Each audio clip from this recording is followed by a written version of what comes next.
Hello. आज हम सीखेंगे trigonometric ratios for 0 degrees, 30 degrees, 45 degrees, 60 degrees and 90 degrees. We already know how to make a trigonometric table for all these values of theta, है ना? But we don't know how we arrived at these values. तो इस video में हम ये देखेंगे कि हमने ये values कैसे मिली. Okay, for let us suppose theta equal to 0 degrees. हम स्टार्ट करेंगे 0 डिग्री से. For theta is equal to 0 degrees, let us take a right angle triangle ABC, which is right angled at B, and let one of the angles be theta. ठीक है. अब हमें theta क्या चाहिए? We want theta to be 0 degrees. तो theta can not be exactly 0 degrees, है ना? आपको भी पता है ये बात कि अगर थीटा 0 हो जाएगा, in that case you won't have a triangle. तो theta can almost be equal to 0. It can be so small that it is almost the same as 0 degree. तो इसका मतलब हमें थीटा को कम करना है ना. आप देख रहे हैं कि अगर हम थीटा को कम करते हैं, suppose we reduce the value of theta, तो what is happening to this triangle? आप देख रहे हैं अगर हमने थीटा को थोड़ा सा कम किया तो we get a right angle triangle in which the perpendicular is comparatively smaller than the previous perpendicular, है ना? अब जो आपका प्रेजेंट परपेंडिकुलर है वो पहले वाले परपेंडिकुलर से छोटा हो गया. अब क्योंकि एक राइट एंगल ट्राइंगल है और आप इसमें पाइथागोरस थ्योरम अप्लाई कर सकते हैं. You know that H square is equal to P square plus B square, है ना?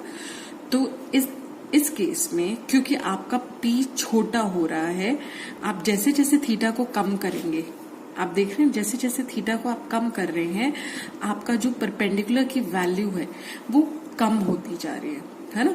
क्योंकि परपेंडिकुलर की वैल्यू कम हो रही है और आपको पता है सम ऑफ टू नंबर्स, अगर आप उनमें से एक नंबर को डिक्रीज कर रहे हैं तो सम विल ऑल्सो डिक्रीज, सम भी कम होता जाएगा. अब सम कम होगा तो इन दोनों का सम जो है that is equal to H square.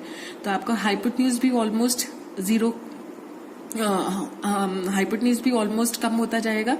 और किसके बराबर हो जाएगा? आप देख रहे हैं कि आप जब थीटा ऑलमोस्ट 0 के पास पहुंच रहा है तो आपकी परपेंडिकुलर भी ऑलमोस्ट 0 होती जा रही है. It is reducing to 0, almost it will almost become 0. ठीक है. तो अगर आपका p 0 हो जाता है, in that case your h square will be almost equal to b square, because p square has become 0. तो आपके पास h स्क्वायर आ जाएगा b स्क्वायर के बराबर, या h आपका b के बराबर आ जाएगा. Your hypotenuse will be equal to your base. In that case it won't be exactly equal to base, but it will be almost equal to the base. ठीक है. तो आपने क्या ऑब्जर्व किया कि जब ये एंगल थीटा ऑलमोस्ट 0 हो जाता है तो उस केस में आपका हाइपोटेन्यूज ऑलमोस्ट बेस के बराबर हो जाता है और जो परपेंडिकुलर है दैट ऑलमोस्ट रिड्यूसेस टू 0. ठीक है. अब आपका क्योंकि h जो है हाइपोटेन्यूज ऑलमोस्ट बेस के बराबर हो गया है और हमें पता है sine theta is equal to p upon h. अब p क्योंकि आपका ऑलमोस्ट 0 हो गया है ना? आप देख रहे हैं ना परपेंडिकुलर हम रिड्यूस करते जा रहे हैं, तो जैसे जैसे आपका थीटा डिक्रीज होता जाएगा तो आपका p भी डिक्रीज होता जाएगा. जब थीटा इतना स्मॉल हो जाएगा कि वो 0 हो जाएगा, मतलब ऑलमोस्ट 0 हो जाएगा, तो आपका p भी इतना स्मॉल हो जाएगा कि वो ऑलमोस्ट 0 हो जाएगा. तो क्योंकि अब p आपका ऑलमोस्ट 0 हो चुका है तो 0 अपॉन एनीथिंग इज 0. इसलिए साइन 0 की वैल्यू, थीटा इस केस में आपका क्या है 0 डिग्री, इसलिए साइन थीटा की वैल्यू 0 होती है. ठीक है. अब हम आते हैं कॉस 0 पर. आपको पता है cos 0 degrees is cos theta क्या होता है? Base upon hypotenuse. Now in this case when theta is 0, almost 0, तो आपका बेस और हाइपोटेन्यूज इक्वल हो जाते हैं, ऑलमोस्ट इक्वल हो जाते हैं ना. Your hypotenuse and your base almost become equal. ठीक है. यहाँ पे मैं इक्वल लिख रही हूँ but this means it has almost become equal to the base. ठीक है. तो आपका क्योंकि यहाँ पर बेस ऑलमोस्ट हाइपोटेन्यूज के बराबर हो गया है तो you can write this as b upon b और h upon h. And you'll get 1. इसलिए cos 0 की वैल्यू 1 होती है. I hope this is clear. And your tan 0 degrees will be, tan theta होता है परपेंडिकुलर अपॉन बेस. अब क्योंकि आपका परपेंडिकुलर ऑलमोस्ट 0 हो चुका है तो 0 upon anything will give you 0, इसलिए tan 0 की वैल्यू 0 होती है. ओके, आई होप आपको 0 डिग्रीज के लिए ट्रिग्नोमेट्रिक रेशियोज की जो वैल्यू है वो समझ में आ गई है. अगर हम यहाँ ध्यान से देखें, आपको पता है कॉस का reciprocal is cosec, sorry sine का रेसिप्रोकल इज कोसेक थीटा. तो cosec 0 degree will B 1/0 and 1/0 is not defined. तो कोसेक 0 डिग्रीज की value will be not defined. इसी तरह से आपको पता है कॉस थीटा का रेसिप्रोकल इज सेक थीटा, तो कॉस 0 का रेसिप्रोकल विल बी सेक 0. अब कॉस 0 1 है तो 1 का रेसिप्रोकल विल बी 1/1 और यू विल सिंपली गेट 1. इसी तरह से tan थीटा का reciprocal is cot theta, so cot tan 0 का रेसिप्रोकल विल बी कॉट 0. अब कॉट 0 इसका मतलब क्या होगा 1/0 बिकॉज tan 0 इज 0, तो इसका रेसिप्रोकल करेंगे तो it will B 1/0 which is not defined. And D is not defined. Okay, तो अब हमने जो 6 हमारे ट्रिग्नोमेट्रिक रेशियोज हैं उन सबकी वैल्यू 0 डिग्रीज पे फाइंड कर ली है. आई होप आपको क्लियर है कि ये वैल्यूज हमने कहाँ से कैसे निकाली है. अब हम मूव ऑन करते हैं to the next angle, that is theta is equal to 30 degrees. जब हम थीटा इक्वल टू 30 डिग्रीज के लिए सॉल्व करेंगे तो will get the values for theta equal to 60 degrees also. तो ये दोनों आपका पर्पज यहीं पर सॉल्व हो जाएगा. तो इसके लिए हम क्या करते हैं, let us take an equilateral triangle. अगर ए बी सी एक इक्विलेटरल ट्राइंगल है, इक्विलेटरल ट्राइंगल है तो इसका मतलब इसकी सारी साइड्स बराबर हैं और सारे एंगल्स भी बराबर हैं. इक्विलेटरल ट्राइंगल का मतलब ये होता है a triangle whose all the sides and all the angles are equal. तो let us assume that the side of this triangle is 2a. तो सारी साइड्स 2a हो जाएंगी एंड क्योंकि सारे एंगल्स इक्वल है तो इसका मतलब सारे एंगल्स कितने डिग्रीज के हो जाएंगे 60 डिग्रीज के. Now let us drop a perpendicular from A on BC. एक आपने A से BC के ऊपर एक altitude drop किया AD. Now since this angle is 90 degrees, अगर हम triangle ABD को consider करते हैं तो in triangle ABD this angle is 60 degree, angle B is 60, angle ADB is 90. तो automatically this angle will come out to be 30 degree. क्यों 30 degree होगा, क्योंकि ट्राइंगल के तीनों एंगल्स का सम 180 होता है. तो आप कहेंगे in triangle A B D angle B plus angle B A D plus angle A D B is 180 degrees. Angle B हमारा 60 है, एंगल बी ए डी हमें पता नहीं है, we have to find out. Angle ADB is 90 degrees by construction because AD is perpendicular to BC. तो आपके पास आया angle BAD is equal to 180 degrees minus 60 plus 90 is 150. तो 180 degrees minus 150 degrees. तो आपका angle BAD comes out to be 30 degrees. तो इस case में आपका ये वाला एंगल है 30 degrees. ठीक है, I hope this is clear. अब क्योंकि ये एंगल 30 डिग्रीज है और आपको पता है कि इक्विलेटरल ट्राइंगल में, मैं ये ट्राइंगल दूसरे पीछे बनाती हूँ, दोबारा से हम देखते हैं इसको. ये देखिए, ये एक इक्विलेटरल ट्राइंगल हमने लिया था ABD, इसमें जिसमें AD was perpendicular to BC. ये एंगल 90 था, ये 60 और अभी हमने कैलकुलेट किया that this angle will be equal to 30 degrees. अब आपकी साइड की लेंथ कितनी है 2a. ओके, नाउ आपको पता है in an equilateral triangle the altitude also acts as the median. अब हम इसको प्रूव कैसे कर सकते हैं, अगर हम ये दो ट्राइंगल ABD और ट्राइंगल ACD कंसिडर करें, इन दो ट्राइंगल्स में you know that AB is equal to AC because it's an equilateral triangle, so the length of all the three sides is equal. तो आप कह सकते हैं कि in triangle ABD and triangle ACD, AB will be equal to AC, because if we are considering triangle ABC, which is an equilateral triangle, in triangle ABC, AB will be equal to AC. तो हमारे पास ये वहां से आया, AB equal to AC, this is given to us. ठीक है, अब AB equal to AC है, AD is common and angle ADB is equal to angle ADC, and both of these are equal to 90 degrees, है ना, because AD is perpendicular to BC.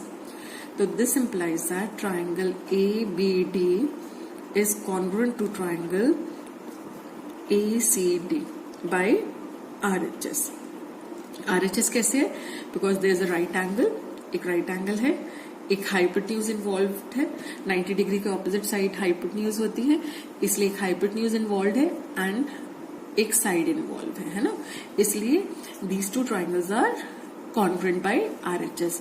This implies that BD is equal to CD by CPCD. That means अगर ये total length 2A है तो BD will be equal to A and similarly CD will also be equal to A, है ना. तो आप लिख सकते हैं कि BC is equal to BD plus CD. अब क्योंकि दोनों इक्वल हैं तो BC is equal to BD plus BD, that means 2A. BC की लेंथ क्या है? 2A. तो 2A is equal to 2 times BD. 2 से 2 कैंसिल हो गया तो आपके पास BD is equal to A आ गया. अब क्योंकि BD A है तो इसलिए CD भी A होगा, क्योंकि BD is equal to CD. अब हमें ये पता चल गया that this length is A, this length is 2A and ABD is a right angle triangle. तो can we find out the length of AD? Yes, we can easily find out the length of AD. तो AD हमारा हो जाएगा, आपको पता है अगर हम ये पाइथागोरस थ्योरम अप्लाई करें यहाँ पर तो hypotenuse square is equal to perpendicular square plus base square. तो आपका आ जाएगा AB square is equal to AD square plus BD square. ठीक है, अब AB की लेंथ कितनी है? AB की लेंथ है 2A. तो हमारे पास आया 2A का whole square is equal to AD square plus BD square. BD हमने कितना लिया था? A square. तो आपके पास आ गया 2A का square is 4A square is equal to AD square plus A square. So your AD square is equal to 4A square minus A square. Or you can say that AD square is equal to 3A square. और AD is equal to root 3A. Square root कर दिया हमने दोनों तरफ. ठीक है, तो आपके पास अब जो आपका राइट एंगल ट्राइंगल है, if you just consider triangle ABD. अब ये ट्राइंगल ABD को हम सिर्फ कंसिडर करते हैं. तो in triangle ABD, this angle is 90, this angle is 60 and this angle is 30 degrees. अब हमें पता है AB की लेंथ क्या है? AB की लेंथ इज 2A. तो AB की जगह मैंने पुट कर दिया 2A. AD की लेंथ अभी हमने क्या फाइंड आउट करी? Root 3A. और BD की लेंथ हमने कितनी निकाली थी? BD की लेंथ वाज A, है ना. तो BD की जगह मैंने पुट कर दिया A. अब हम आते हैं अपने ट्रिग्नोमेट्रिक रेशियोज पर. हमें पता है कि sine theta is equal to P upon H. अगर हमें साइन 60 डिग्रीज कंसिडर करना है, साइन 60 मतलब जो एंगल हम कंसिडर कर रहे हैं उसके opposite side is considered as the perpendicular. तो आपका परपेंडिकुलर हो जाएगा root 3A upon hypotenuse is 2A. तो A से A कैंसिल हो गया and you have sine 60 is equal to root 3 upon 2. इसी तरह से आपका cos 60 degree will be base upon hypotenuse. अब 60 डिग्री एंगल आप कंसिडर करें तो 60 और 90 के बीच की side is considered as a base. तो आपका base is BD upon AB. Hypotenuse is AB. अब BD की लेंथ है A and hypotenuse is 2A. तो your answer will be 1 upon 2. ठीक है, इसी तरह से tan 60 क्या होगा? tan theta is perpendicular upon base. अब 60 डिग्रीज एंगल के केस में perpendicular is AD and base is BD. AD की length is √3a and BD की लेंथ इज a, तो यू जस्ट सिंपली हैव √3। ठीक है, इसी तरह से sin 60 का रेसिप्रोकल इज कोसेक 60 डिग्री। तो आपका sin 60 अगर √3/2 है तो कोसेक 60 हो जाएगा 2/√3। cos 60 1/2 है तो sec 60 आपका हो जाएगा 2/1। tan 60 का रेसिप्रोकल इज cot थीटा, तो cot 60 tan 60 का reciprocal will be cot 60, so this will be equal to 1/√3, क्योंकि tan 60 √3 है तो cot 60 इसका रेसिप्रोकल हो जाएगा। I hope this is clear. Now अब इसी ट्राइंगल को कंसिडर करते हैं। Let us now take angle 30 degrees. अब हम 30 डिग्री वाले एंगल को कंसिडर करते हैं, तो sin 30 आपके हिसाब से क्या होगा? अब जिस एंगल को आप कंसिडर करते हैं उसके opposite side is taken as the perpendicular. तो अगर हम 60 डिग्री को कंसिडर करें तो 30 डिग्री को कंसिडर करें तो 30 और 90 के बीच की side will be the base and 30 के opposite side will be the perpendicular. तो इस केस में आपका परपेंडिकुलर है BD upon hypotenuse. Sine theta होता है perpendicular upon hypotenuse, hypotenuse is AB। तो साइन 30 हो जाएगा, BD कितना है A और AB कितना है 2A, तो ये कैंसिल होकर 1/2 आ गया। ठीक है, इसी तरह से अगर हम आपको पता है साइन थीटा का रेसिप्रोकल इज कोसेक थीटा, तो साइन 30 डिग्री अगर हाफ है तो कोसेक 30 डिग्री विल बी 2/1, इसका reciprocal 2/1। Now let us find out cos 30 degree. cos theta is the reciprocal of cos 30 की जब हम बात करें, cos theta 30 degrees is base upon hypotenuse. अब जब cos 30 को हम कंसिडर करें तो आपका जो आपका गिवन एंगल होता है और 90 डिग्री के बीच की side is taken as the base. तो इस केस में आपका base will be AD and the hypotenuse will be AB। आपको पता है cos थीटा होता है बेस अपॉन हाइपोटेन्यूज, तो AD इस केस में है √3/a and AB is 2A। A से A कैंसिल हो गया and you have √3/2। Now cos theta का रेसिप्रोकल इज sec थीटा, तो cos 30 डिग्री का reciprocal will B sec 30 degree और इसका रेसिप्रोकल है cos 30 का sec 30 डिग्री रेसिप्रोकल है, तो ये आ जाएगा 2/√3। Similarly tan 30 degrees is equal to perpendicular upon base. 30 के opposite side is taken as the perpendicular, तो इस केस में ये हो जाएगा BD upon base is AD। So you have BD is A and AD is √3A, तो A से A cancel हो गया and you have 1/√3। Now cot 30 is the reciprocal of tan 30, है ना, तो cot 30 इसका रेसिप्रोकल हो जाएगा। तो cot थीटा आपका cot 30 डिग्रीज क्या हो जाएगा? तो cot 30 degree will be the reciprocal of tan 30, तो tan 30 है 1/√3, तो cot 30 हो जाएगा √3/1। तो हमने सारी ट्रिग्नोमेट्रिक रेशियोज फाइंड आउट कर ली for theta equal to 30 degree and theta equal to 60 degrees.